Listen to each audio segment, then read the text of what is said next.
everything is okay is not okay. કોઈ પૂછે છે આર યુ ઓકે, અને આપણે કહી દઈએ છીએ ઓકે. સાચું કહું, એક દિવસમાં 21,600 શ્વાસ લેવાય છે, અને આપણે 21,600 શ્વાસે શ્વાસે જાણતા હોઈએ છીએ કશું બરાબર નથી. આપણે બરાબર જાણતા હોઈએ છીએ.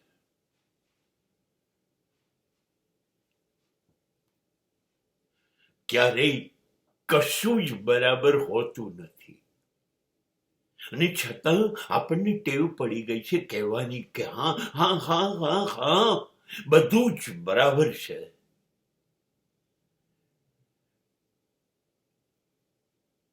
બરાબર ના હોય તો શું કરી લઈશું?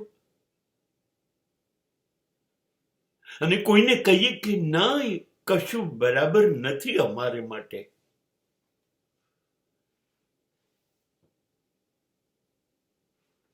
તો કોણ બરાબર કરવામાં મદદ કરશે?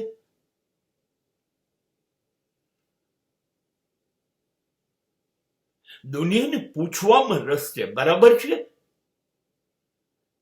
એને ખબર છે એનું જ બરાબર નથી, અને એને ખબર છે કે હું પૂછીશ કે બરાબર છે તો સામેવાળો પોતાની આબરૂ જાળવવા માટે કહેશે હા બધું બરાબર છે.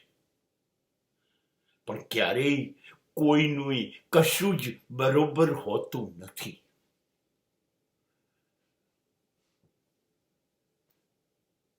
Simply we are saying okay, okay.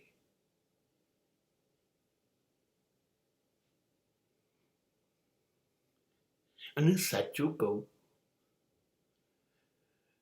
બહુ જ ઈમાનદારીથી જો અત્યંત ધનવાન માણસને પૂછવામાં આવે ને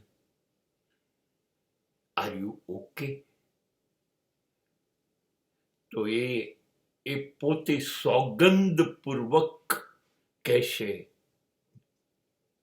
ના, ઓકે નથી. પૈસા છે, સંપત્તિ છે, સમૃદ્ધિ છે, સંબંધો છે, સત્તા છે, આવું બધું છે, પણ છતાંય ઓકે નથી,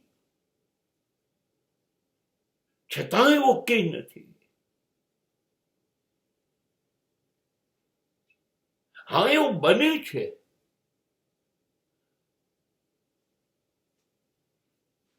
એને જે ખાવું હોય એ હાજર હોય છે,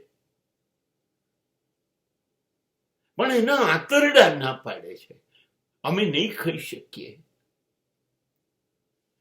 એને જવું હોય તો એ બદ્રીનાથ, કેદારનાથ, અમરનાથ, ગંગોત્રી, જન્મોત્રી જતા વાર કેટલી, પણ એ કહેશે નોટ ઓકે, હું 5 પગથિયા નહીં ચડી શકું.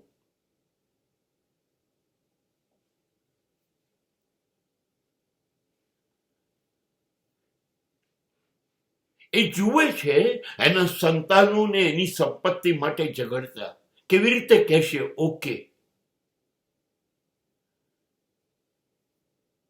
ધનવાનોની મુશ્કેલીઓ હોય છે તો ખરી જ, ગરીબો જેવી નહીં, પણ મુશ્કેલી તો છે જ. કોઈ ઓકે કહી શકે એમ છે નહીં, કોઈ નથી કહી શકતું.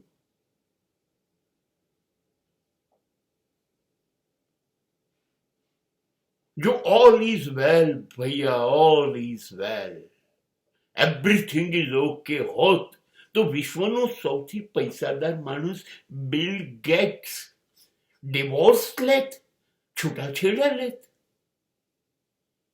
જો બધું જ ઓકે હોત તો ધનવાન વોરન બફેટ એના છોકરાઓને એવું કહી દેત કે હું કશું તમને આપવાનું નથી, ગેટ લોસ્ટ. નહીં, એ ઝૂંપડામાં રહેતો ભિખારી હાલત વાળો માણસ હોય કે અબજો રૂપિયા સાથે જીવતો ધન કુબેર હોય, પણ ક્યાંય કશું ઓકે હોતું નથી. હા, કહેવામાં ઓકે ઓકે પણ હોતું નથી. અને મારું તો દિલ એવું કહે છે, ઓકે હોવું ના જોઈએ. બધું બરાબર નથી હોતું ને, એટલે સતત બરાબર કરવા માટે આપણે લાગેલા જ રહીએ છીએ. બધું બરાબર કરી દઉં અને પછી શાંત થઈને બેસું. જિંદગીના છેડા સુધી બરાબર કરી શકતા નથી અને શાંત થઈ જઈએ.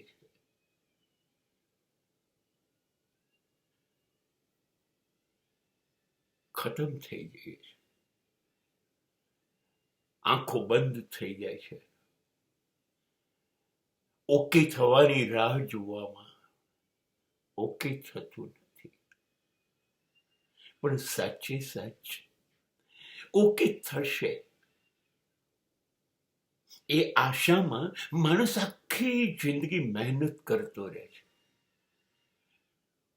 બદલતો રહે છે પોતાની જાતને અને સંજોગોને, લડતો રહે છે, અથડાતો રહે છે, કૂટાતો રહે છે, રોજ રાત્રે નવા નવા સ્વપ્ન જોતો રહે છે.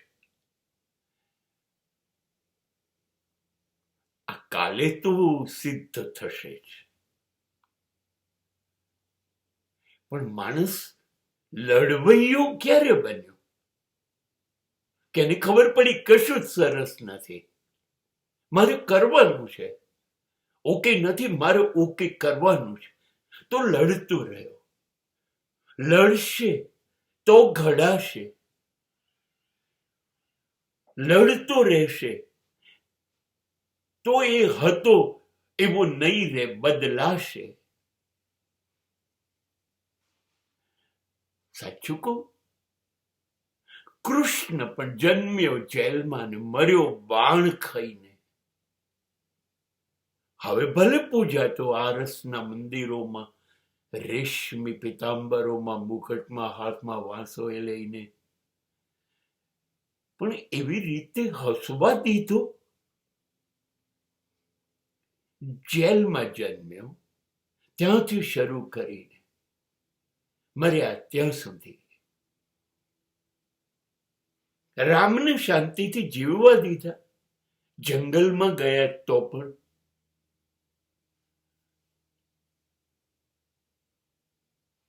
નથી એ ઈશ્વર પણ જ્યારે માણસ બને છે ને ત્યારે કહેતો હોય છે કશું જ ઓકે નથી. અને તમે જોજો, કૃષ્ણ હોય કે રામ હોય, ઓકે કરવામાં જ જિંદગી પૂરી થઈ જાય છે. હવે ઈશ્વરોની જો ઓકે કરવામાં જિંદગી પૂરી થઈ ગઈ હોય તો આપણે તો માણસ છીએ. All is well Bhaiya, all is well. અરે બધું જ મસ્ત છે, એકદમ ઓકે ઓકે. કરતા કરતા જીવી લઈએ અને ચાલ્યા જઈએ.